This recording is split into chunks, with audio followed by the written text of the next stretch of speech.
Ladies and gentlemen, this is Jay Michaels, and we are here at Phoenix FearCon, but this is not just Phoenix FearCon. This is Phoenix FearCon X. This is Phoenix FearCon's 10th anniversary, and it is spectacular.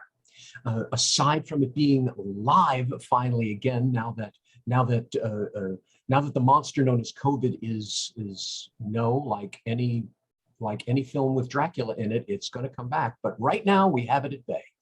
And so we're live and we're virtual. Phoenix FearCon, that's phoenixfearcon.com, lasts 3 months online, where all of these interviews and films can be seen on Phoenix FearCon TV.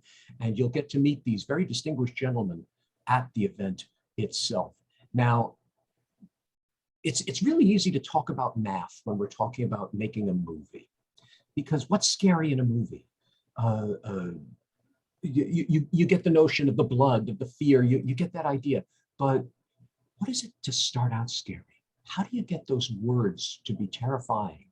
And so we have with us today 4 amazing authors of horror novels and horror short stories. We have Roland Jewett, we have John Skip, we have Vincent Cava, and we have Owl Going Back.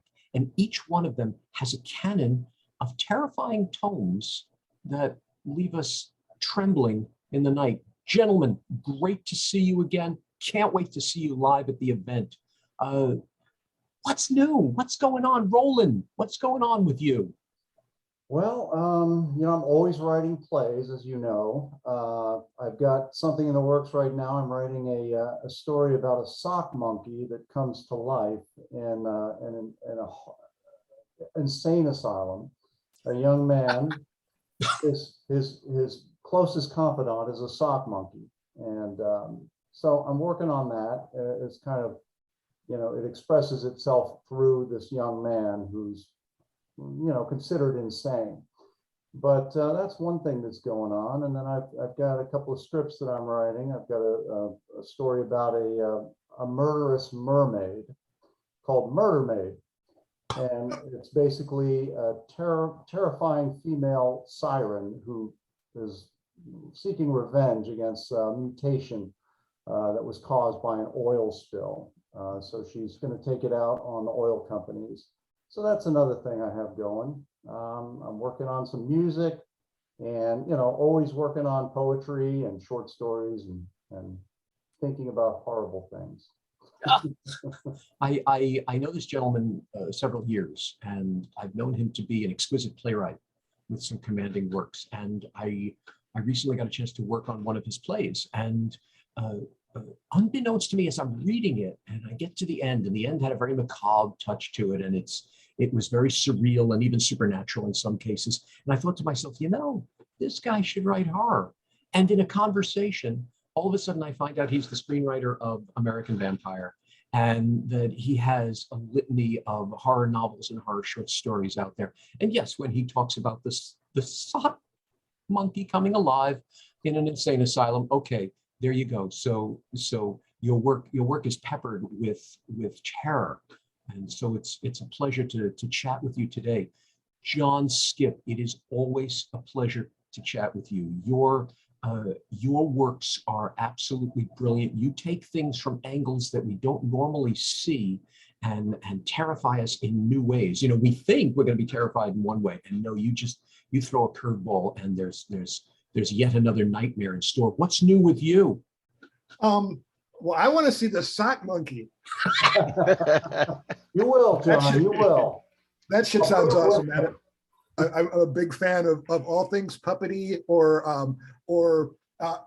anthropomorphized madness is my favorite form. That's just awesome. What am I up to?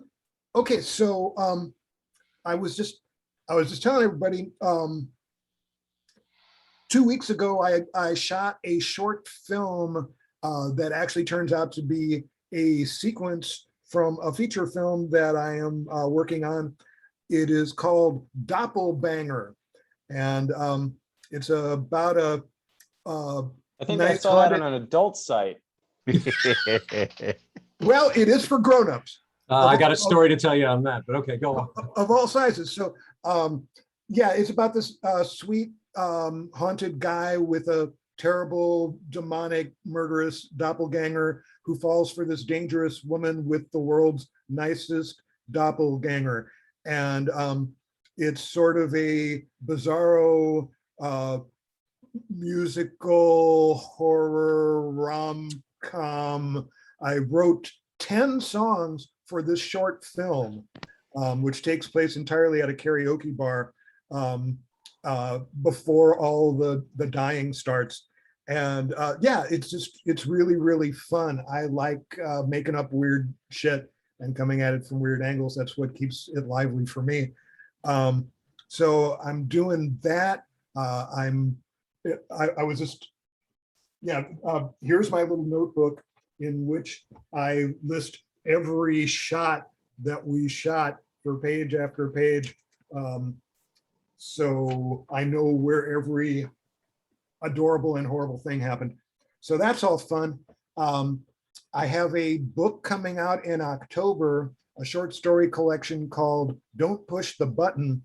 And it's full of short stories and a couple of short screenplays and a lot of philosophy. It's sort of like if I kill over tomorrow, the last thing I published, I'm cool with, in terms of sort of a mission statement of what I thought the whole point of my fucking life was. So, so those are mainly the things, playing music, making this movie, and I got a book coming out.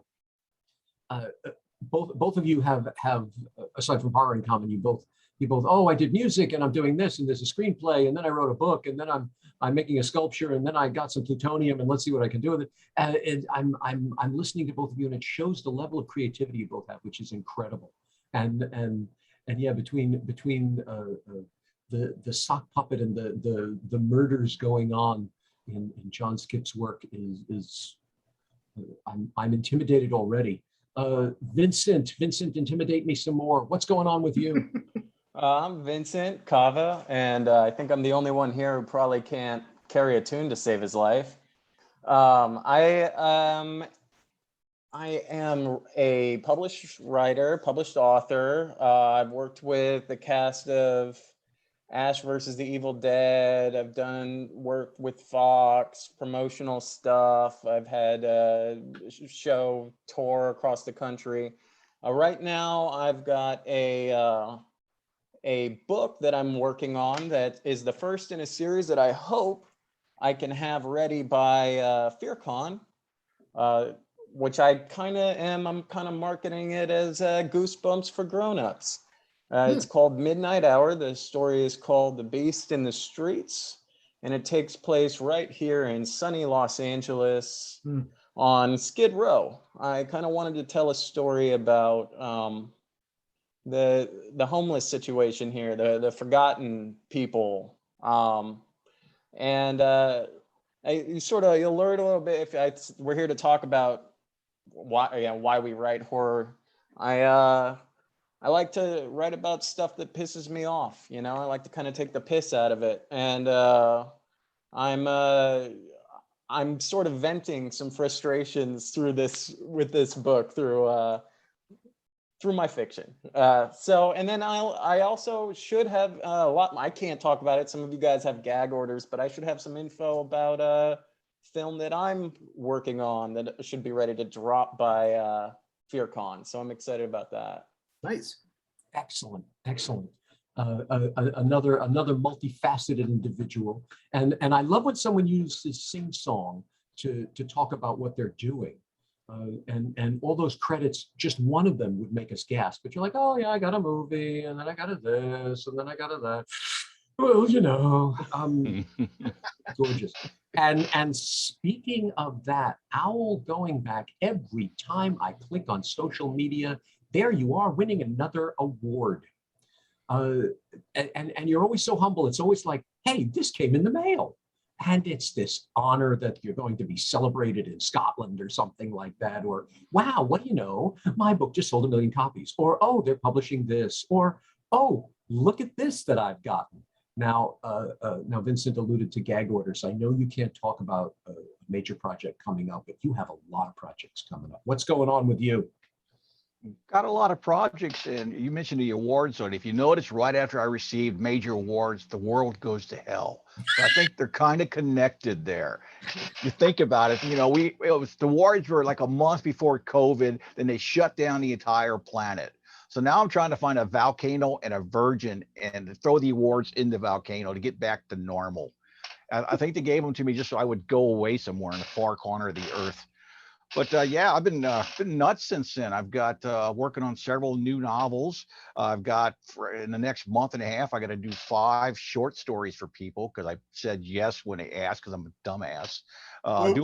Doing poetry and back into the world of comics. I did stuff for DC and I went through DC's new talent development course as one of 8 people selected back in 2016, and kind of got away from the comics. Then Marvel come up and said, hey.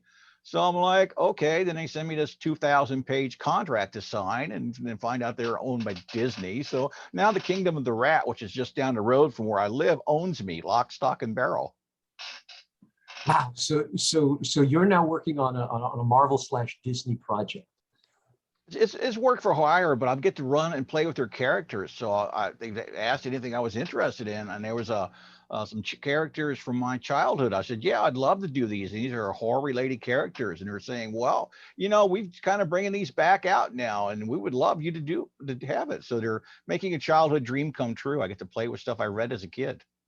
Disney, well, now Disney, but Marvel for as long as I've collected them, which is only about years, Marvel has been the kings of diversity. In terms of their superheroes, in terms of their supervillains, in terms of their super problems, they have everyone can identify somewhere. So now you're always humble about this. I call you the leading author of Native American horror fiction. But and you always get humble and you say, no, I think there's someone else. But there is. Oh, okay. Whoever it is. Well, on my desk, you're the leading author of such things, and so it doesn't surprise me that you would be grabbed by Marvel, and here's to the mouse for opening yet another door.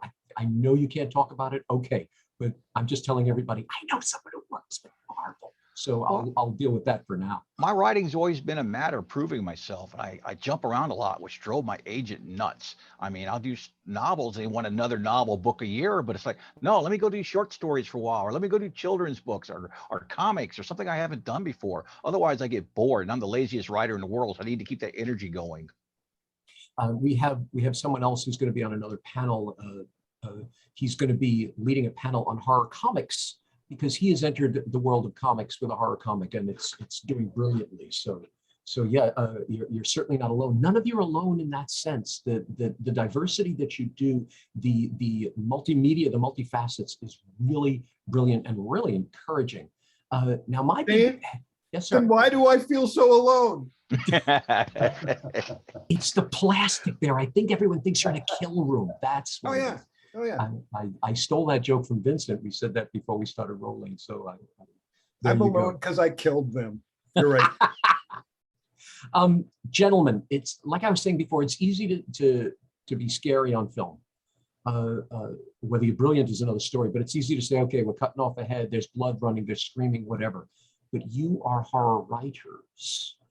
How do you decide what's scary? What is your criteria? What is your mission in terms of scary, in terms of knowing that your work will elicit fear in your audience? I leave it open to everyone on this one.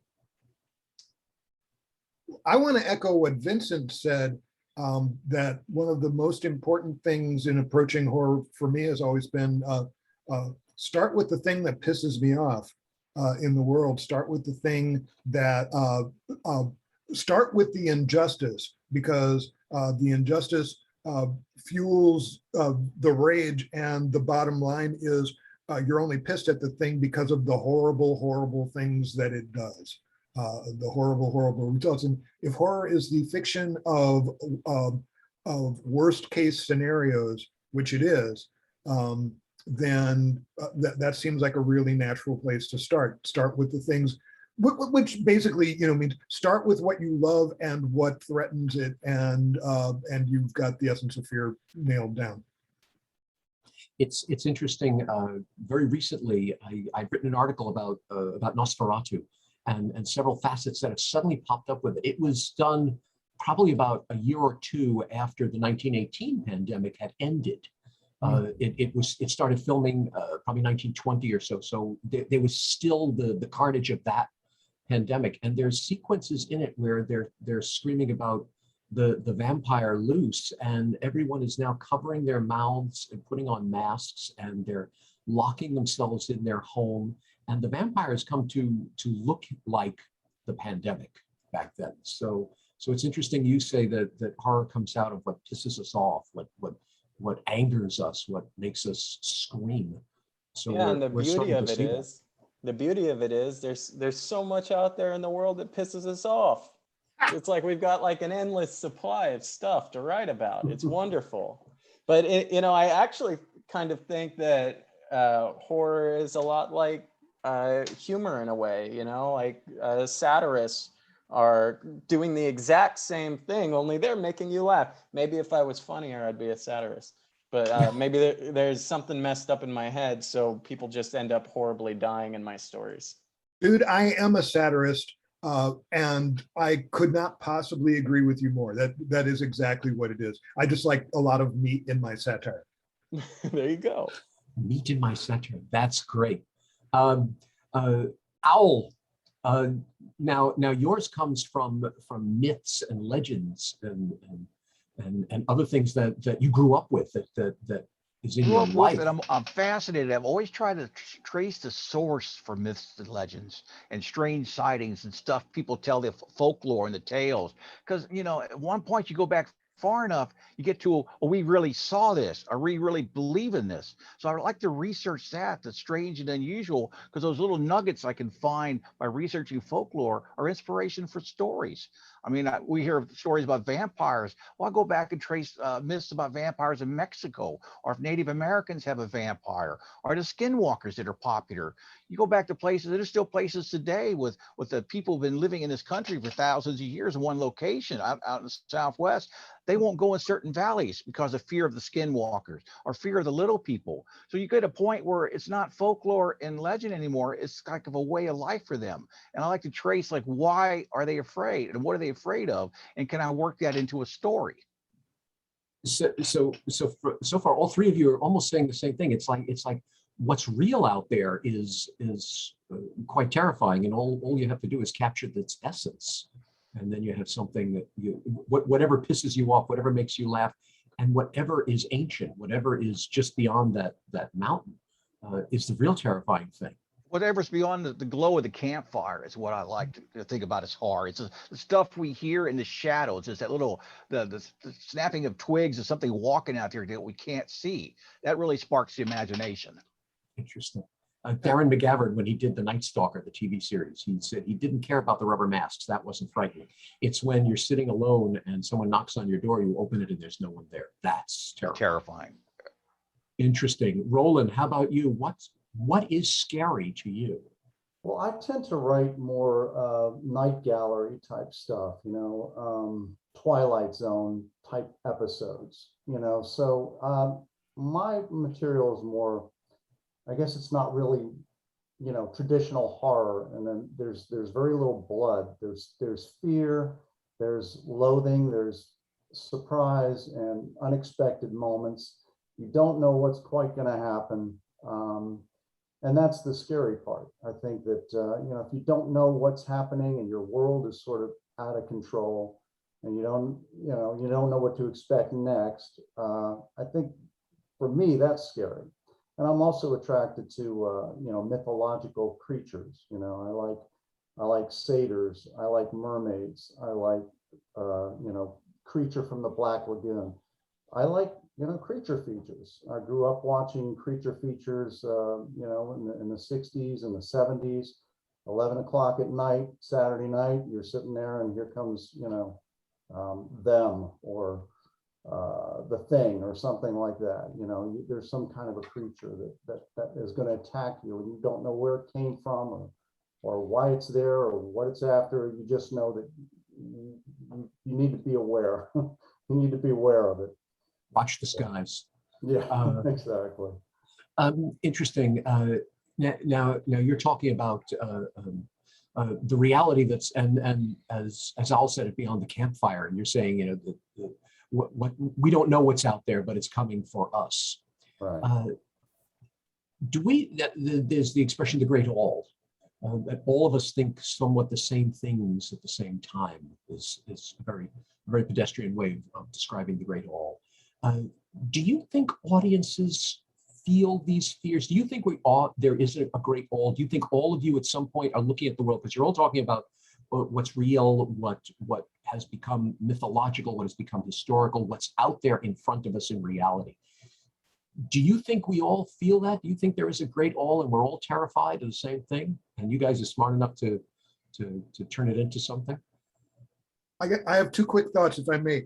Please. One is that the dichotomy that got expressed in us answering those questions, I think, is really, really cool.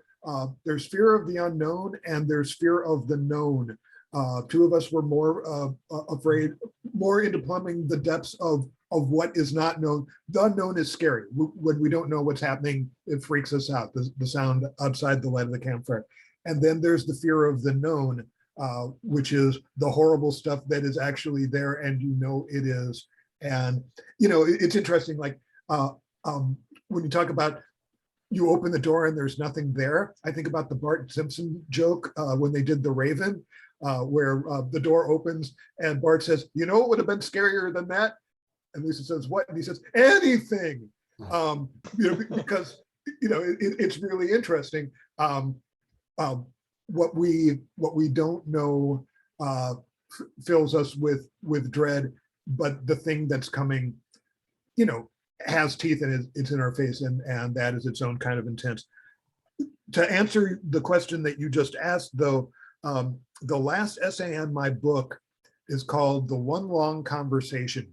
And it is about the fact that at many points in our lives, we find ourselves talking with somebody, whether we know them really well or whether they're a total stranger. And all of a sudden, we're having this kind of deep conversation about what life means. And it's, in my experience, one long conversation that extends your entire life, and you never know who's going to pop into it, but it's a conversation that we all share. So if that is the great all, then yes. Interesting. Gentlemen, thoughts on that? That's pretty deep. And I would agree. Who started it? Yeah. I'm trying to digest that myself. Oh my goodness. It brings up it brings up a big thought of mine, and I've screamed this over and over again, that horror is clairvoyant. If we do the math that I'm hearing here about what's out there that we know, what's out there that we don't know, the conversation that continues our whole life, the thread that we have there.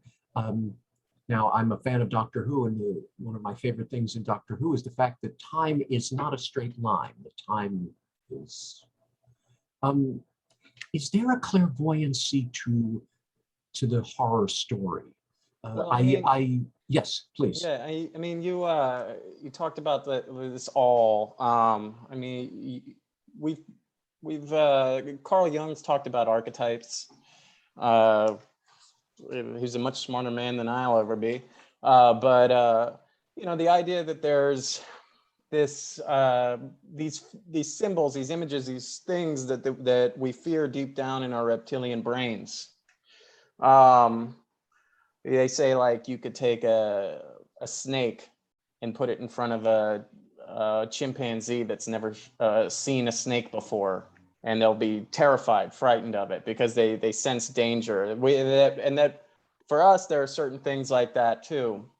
In a way, like, writing horror is sort of tapping into those archetypes. It's always good to study up on these things and to read about it, but I think deep down we all really know what it is that scares us, and it's just sort of bringing that up into the surface and putting it on a piece of paper and letting some sorry sap read your writing, and they'll hopefully it's scary. I don't really think about it much, really, what's scary, what's not. I actually, like, I consider myself a horror writer, but I never try to write in genre. It's just how I write. When I think about stories that I'm writing, I think about, like, I'm writing a love story, or I'm writing a coming of age tale or something like that. And it just so happens that people, are horribly murdered by a bloodthirsty monster or whatever, because I find that entertaining, and then it's horror. But genres are just marketing anyway. Whenever a horror movie is critically acclaimed and starts buzzing for awards, they change the genre into suspense, so but yeah, like, I guess I'm sort of rambling at this point, but to summarize, it's just like, I don't, it's not really something I try to tap into. We just kind of already know. And that's, I guess, why we're here on this panel talking about scary stuff. Indeed. Well, I think we all have similar fears. I mean, when we're kids, we're afraid of the dark, we're afraid of the unknown, we're afraid of animals we've never seen before. We're clutching our parents' legs. We've all had those fears. As you get older and go through the whole public school system, you're scared of the bullies, you're scared of not fitting in. And later on in life, as you become adults, you're scared of losing your home, you're scared of sickness, you're scared of your bad people out there. The news scares the hell out of me. I can get all the horror I want just watching CNN. I mean, the things that what's going on in the world we're scared of because we can't control those things. Those are all elements that we all share that we can tap into as horror writers. I don't use stories about serial killers or rapists because it's too real.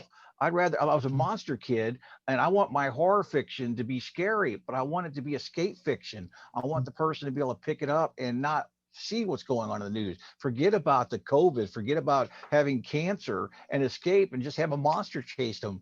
Because even though it's scary, it's entertainment, and it's not real. You can set the book down and walk away and go out in the sunshine. Interesting. Okay, then I'm rewording my clairvoyance question. We've had movies out there. We've had Idiocracy. We've had Contagion, which really, if you just paid attention to those movies, maybe we wouldn't be in this situation today. They were that real, but people didn't pay attention. People just thought they were movies. Is it because they hit a nerve? Is it because we said, oh, they're too real for us to escape with? I gotta say, man, when my grandkids have to face off against their evil robot overlords, I hope they're saying, didn't you ever fucking see the Terminator? I mean, it's not like they didn't warn us. I think the zombie movies were all wrong. I mean, I can't believe a zombie movie hasn't come out yet where like half the population is just like, it's not really even that big of a deal. It's not even real. Did you ever read Satan Burger by Carlton Mellick III? No, I have read Carlton Mellick, but I have not read Satan Burger.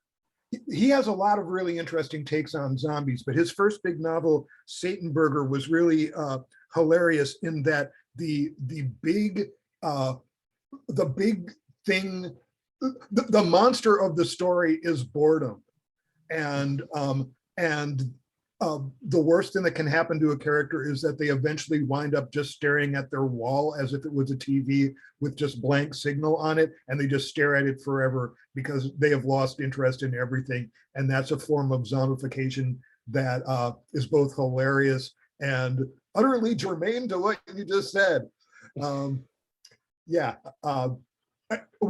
on a panel with him at a World Fantasy Convention, people were asked what they wanted to see in zombies, and he said, I really like when zombies stand around talking about carburetors. Garage zombies, they got nothing. Garage. Well, people talk all about now. There's books out there how to survive a zombie apocalypse. So I think we're starting to believe that any day now, yes, the dead are going to rise. Well, that's that's the kind of world that we're living in now, is that we really don't know what to expect from day to day. The news is full of new things that are happening, and this thing in Afghanistan now, and it's just I think people are they're looking to escape, but they don't know where to go. So it's you can do a kind of a movie where there's pure escapism, like Owl was talking about, and that's my kind of horror movie. I like to go to an escapist sort of place where it's not too realistic for me, because I don't like to it's like I watch the news and I see what's going on in the world. That's horrifying right there. So I want to escape away from that. It's just like in the 30s in the Universal films. This was right after the Depression, and I think people needed to escape. And I think Frankenstein and Dracula were the perfect places for these people to sort of go at that time. Well, that and Gold Diggers of 1933, where it would just be like happy musicals and you could forget. Yeah. Watch people with money having fun. No, it's really interesting. I do feel like for a lot of us, we feel the older I get, the more I feel like, I've suffered enough. There are certain things that I would have, hardcore entertainments that I would have really dug as a younger person, that I'm now like, yeah, I've suffered enough. It's Very like, interesting. I don't even watch that many horror movies anymore, because when you're a father, I have a 13-year-old son. It's like, the world is so dark, and I don't even want to experience that kind of darkness in a movie anymore, because I'm getting it in real life. That's funny you say that. Boris Karloff's daughter does not watch horror movies. Sarah Karloff, I've interviewed her, and and I said, "What do you think of your father?" And she says, "I don't watch horror movies. I don't like to be scared, so I'm not going to watch them." Every question I asked, she said, "You're going to push, but I don't watch horror movies. Sorry." So that's a very interesting point, and you've elucidated me. That's really interesting. That's because I was wondering. I was like, after Contagion, after Idiocracy, why didn't we get a message? Because it was too much to home. It was too real for us to pay attention until it became real. That's really interesting. Now you're all talking about what you love about horror. You're all talking about how you create it, what you stay away from, etc. Where did it all begin? You look like normal people. Where did it? Sorry to insult. Where did it all begin? When did you say, I love it enough that I'm going to write it down? Mine began for me when I was 9 years old. My mother gave me my first allowance. It was a whopping 50 cents. And she took me to the nearby town, which was so small, it had one four-way stop sign, no toy store, no bookstore, but it had a Rexall drugstore and had a magazine rack. And there on the magazine rack was issue, I think, 50 of Famous Monsters of Filmland, which was covered with werewolf images. I picked it up. It was full of monsters, full of werewolves, Frankenstein. I became a diehard horror and monster lover ever since.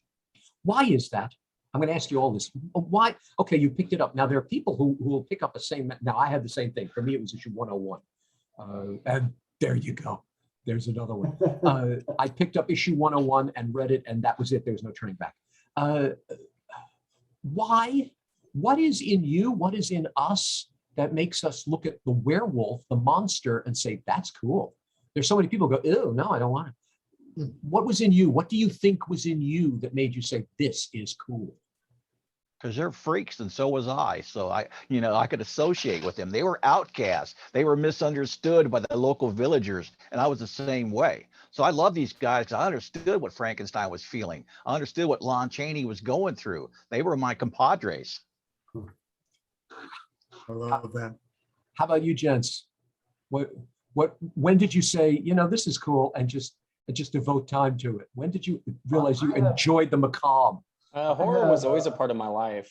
It was weird, like growing up, like my folks didn't care. It was like they'd be dragging me to R-rated movies because they wanted to see them, because they didn't want to pay for a babysitter. So like, we're gonna go see Aliens, So I'd be like, I got into horror very young, and I got into very like graphic horror very like at a weirdly young age. It just never really bothered me.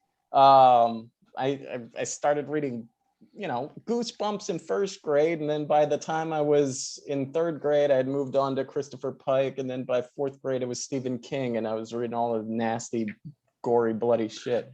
And then I was branching out from there. So then, naturally, as somebody who loved reading horror, and I really love pulp horror comics, like old Tales from the Crypt, and stuff like that. I loved it growing up, watching the Twilight Zone and stuff. So like my mom was a big sci-fi buff, so we just watched Twilight Zone. So just like especially that pulpy, like silly, goofy horror was always something that just felt like home to me. It just felt like childhood. And then of course, once you start consuming a lot of it, I don't understand people that consume a lot of it that don't want to create their own. I guess there are people out there like that, but I just wanted to try my hand at it too. So I'd started goofing around, writing very terrible stories. I'm sure you guys, your first stories were all terrible too. And just over time, slowly started to develop my own prose, my own style, and for some reason, people buy my books now. I don't know why, but yeah, that's just kind of, I'm living the dream. I get to write, shitty horror stories in my shitty 1-bedroom apartment, and people actually like pay for my rent. It's cool. Sure.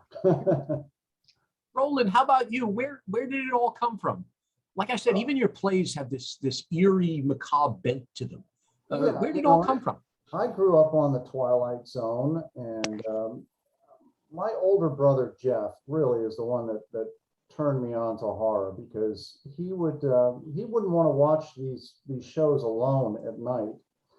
So he would literally set the alarm. We'd go to bed around 9 or 10 o'clock, and he'd set the alarm for like 12 or 1 o'clock in the morning. And he'd get me up, and we'd make sandwiches and get a glass of milk, and we would go into his little room, his bedroom, and there's a little TV, and there would be a creature feature on, and we would sit under the covers and shiver and watch Day of the Triffids, or them, or whatever the horror movie was, and they had some crazy host like a Svengoolie or whatever. Our particular one in South Florida was named MT Graves.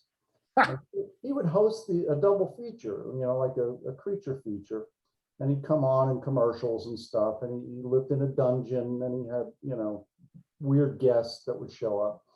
But that was a big part of it. A lot of it was the Universal monsters, and he got this magazine in the mail once a month, Famous Monsters of Filmland, and I would pour through it, and see what was going on, and I'd learn about all these old films, Hunchback of the Notre Dame, and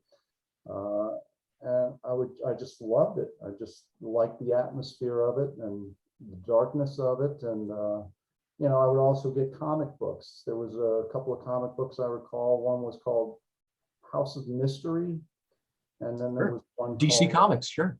House of Secrets or something like that. That was its companion, both of them DC, yes. So there was one guy who would introduce each story. His name was Cain, and the other guy in the other book was named Abel. They would tell these stories that were kind of like Edgar Allan Poe type stories. I would equate them to. And I loved Edgar Allan Poe. I read all of his stuff. It's just, you just grow up with this kind of stuff in your head, and then you want to express it, like Vincent said. I feel like I can write something like that. I have this idea. Let me see if I can get this down and make a story of it and scare some people, or make people think, or surprise some people. So I just started doing that, and I wrote a lot of horror poetry.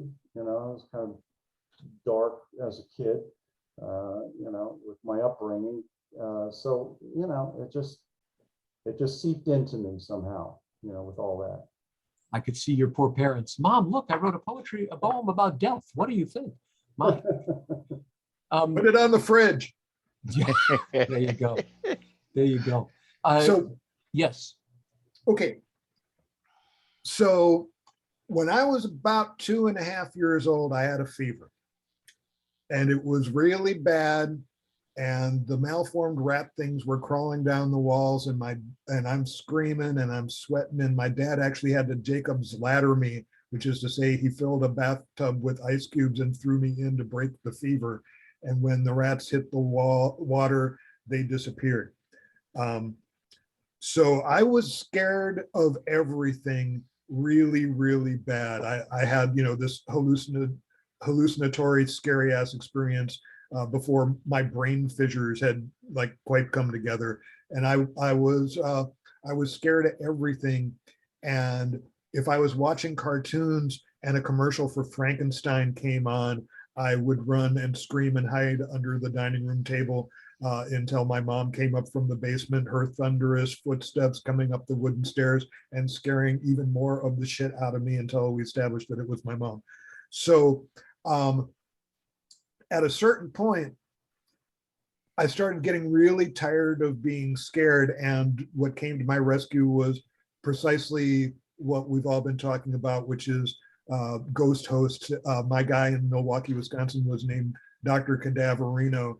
And what I came to understand was that some scary movies are actually scary, but you can watch it and address it in your bedroom with the pillows and the blankets and everything piled around you.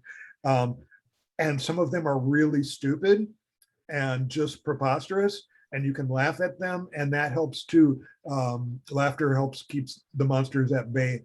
And then at a certain point, yeah, it was just like so much of why I wind up writing this kind of stuff was to conquer my fear so that it couldn't fuck with me anymore.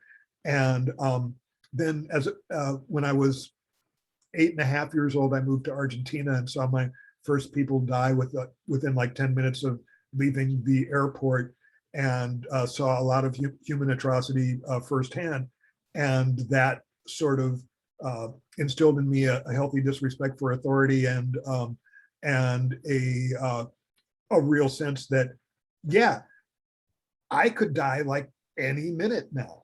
I saw a little kid get a young shoeshine boy get his brains beaten in by two other young shoeshine boys because he was really cute and all the Americans at the train station liked to give him money and they were pissed off, so they killed him.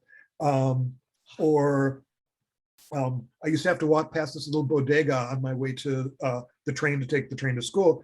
And a couple of wise guys had decided that it would be a really smart idea to rob a bank.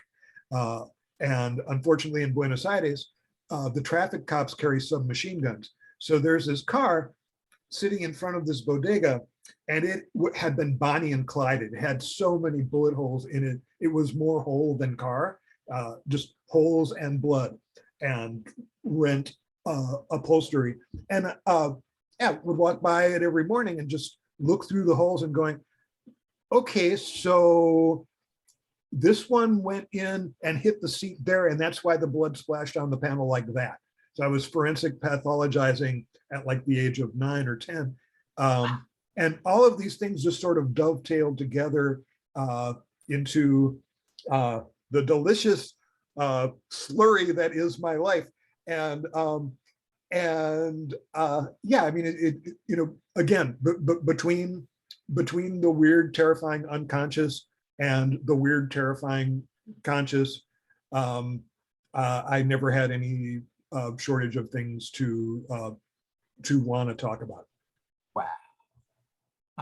It's funny you say that. I spent some time, what is now about 30 years ago, more than 30 years ago, in Argentina, and at that Really? point, it wasn't as bad, but there was enough corruption and controversy. There were points where the family I was with, I would say, hey, don't go there. Well, why don't we? I'm going to put the camera down. And I've always been in places where I said, oh no, you shouldn't take that pic. No, that's rude. But there, they pushed my arm down. They took the camera away from me. They turned my head physically. And yes, it made me think, what would have happened if I did? Dude, would this they is, yeah, do? this is not about politeness. This is about not winding up in a body dump with 30,000 other people. Thank you. Yeah. You're all saying the same thing about reality being so frightening sometimes that we need to escape, and that's why we create these monsters. I also contend that I think this is how we justify it, because we're looking at ourselves, we're looking at people. There's a Twilight Zone called People Are Alike all over, and we're all the same. But when we see someone do what John was talking about in Argentina, and I was recently speaking to an ex-soldier who was telling me what was going on in Afghanistan when he was there, and let's say I couldn't beat him with any horror movie as to what he explained. Yeah. And maybe it's our way of making sense of the atrocities we are seeing. What do you tell? And this will be my last question for you all. What do you tell the new writer? I won't say the young writer. I'll say the emerging writer, the new writer, because age is more surreal than any movie when I look at it. But what do you tell the new writer if someone says, "I'm going to write a horror story. I want to do this"?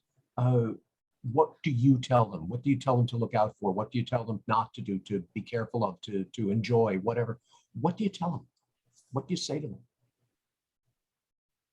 I'm talking all the time. You guys go. Okay. Owl, what do you tell them? Someone comes over and says, "I admire your work. You're doing this, this, and this. I want to be just like you." What do you tell them? I'd say the most important thing in writing a horror story to make people want to read it is you got to care about the characters.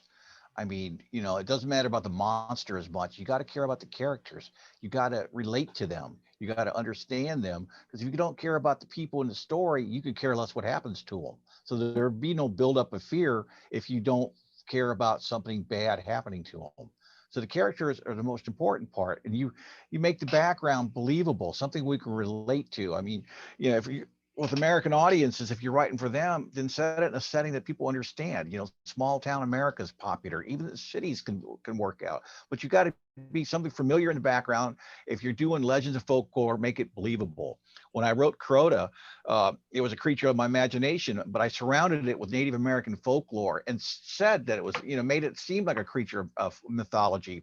And every review that reviewed it said it was Indian folklore. It's not. I made the damn thing up. And I actually had people come up to me and say they had seen the Crota walking around the Ocala National Forest. Was it a real Indian myth? And it broke my heart to tell them, no, it was something I made up. But they believed it because of all the background I put in there. So yeah, make it believable and make people care about the characters. But you can have any kind of monster or creature or a horror element you want, as long as you put those other elements in there. Roland, your one of your most visible forays was American Vampire. It became a cult favorite, from what I'm told. And then you're holding up the issue of Famous Monsters, of which it's mentioned. American Vampire. Yeah, I just happen to have a copy here. Oh well, there you go. And I'm selling it on the cover. Let's see. Yeah, I'll be bringing these to FearCon, and they're this much money. What do you tell the next author? What do you tell someone who comes over and says, "I want to write my own American Vampire"? What do you tell them? Well, I would say that imagination, is you want to surprise people. You want to get them interested in your story. And going back to what Al was saying, the best way to do that is to research and place it in a familiar setting so that people understand it. You don't have to create a whole new world. Just use the world that we live in, and use your imagination, create believable characters that we care about, because like you said, if we don't care about them, we're not going to care what happens to them.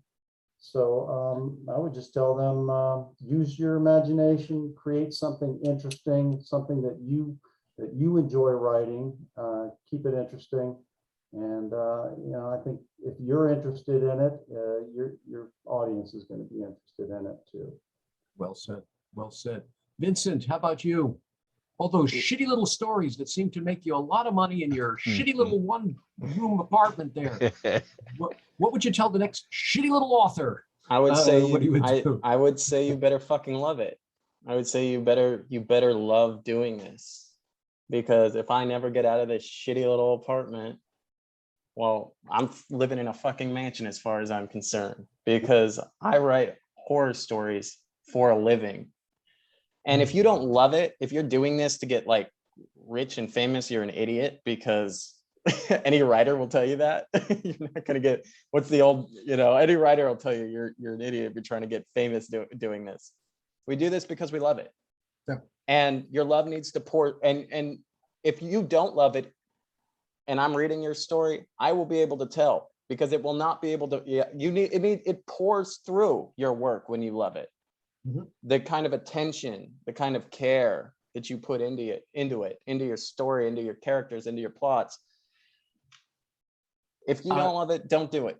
That's all I'd say. I mean, unless, you're doing it for your, it's just like something you're doing to express yourself every now, but don't try to make a job out of it.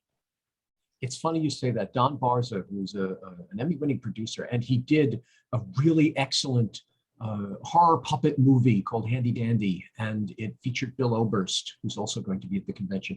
And I asked him that question. I said, what advice would you give? And he said, treat it as a hobby.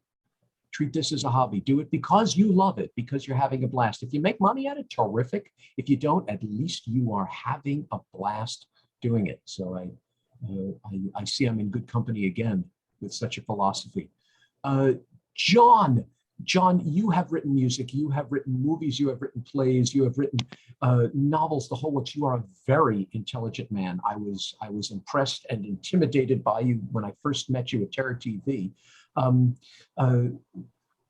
do you do it? What would you tell the next generation? Oh, I do it because there's nothing I'd rather do, because it is so much fun, because yeah, I'm with everybody here. If you don't love it, you can make more money as a plumber.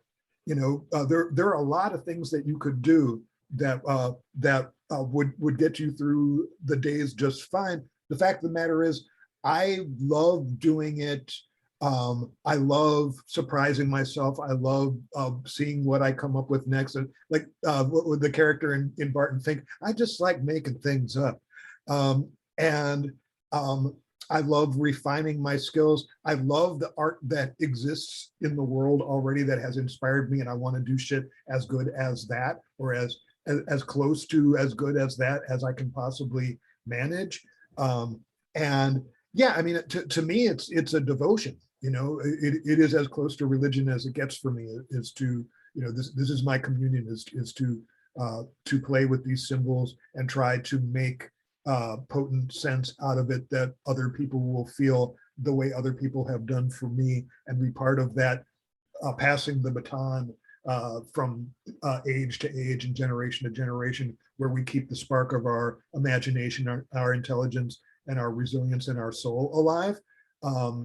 This is part of the big dance, and it's a beautiful dance, and all I ever wanted was to be part of it. So I would say to anybody who wants to get into it, do it out of love, do it because there's nothing that you would rather do. If there's other things that you would rather do, you might want to go do them.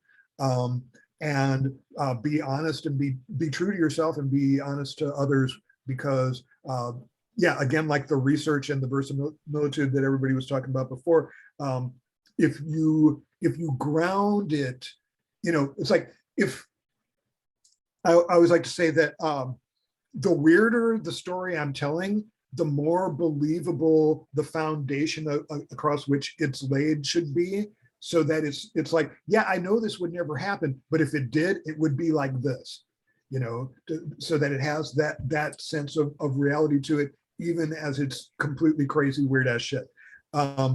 So yeah, man, love it and believe it, and do it for those reasons, and for God's sake, have fun.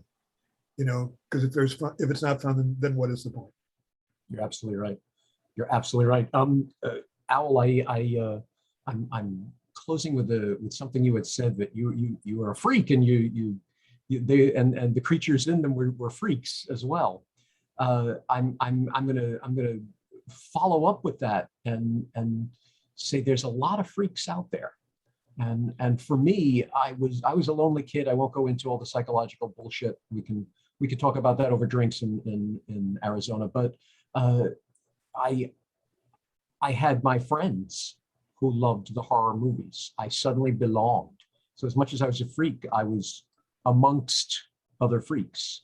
And suddenly I was together with people who I cared about and respected and had a great time with. And so, yeah, maybe it's being a freak, but freak is a very plural word. And when I look at all these freaks that I'm getting to hang with now, I am beyond honored to be part of it. Gentlemen, thank you so much. It's always a pleasure learning from you and hearing from you. And I can't wait to hang with all of you in October at FearCon in Arizona. We will talk about all the things that you have coming up at that point. And if there's anything that, considering Roland decided to peek it into the frame, and Vincent mentioned it, if there's any books or anything like that, please let me know. And I want to tell everyone about the great work that you're doing, and they should read it and enjoy it. Thanks so much, and it's a pleasure. And I'm going to let you guys get back to what you're doing, because something tells me I pulled you all away from editing films and writing short stories and other good things. So I'll let you get back to that. Thanks, gents. Thank you so much. Thank you. Thank Nice you. meeting you all, freaks. Thanks for having us. See you in Arizona.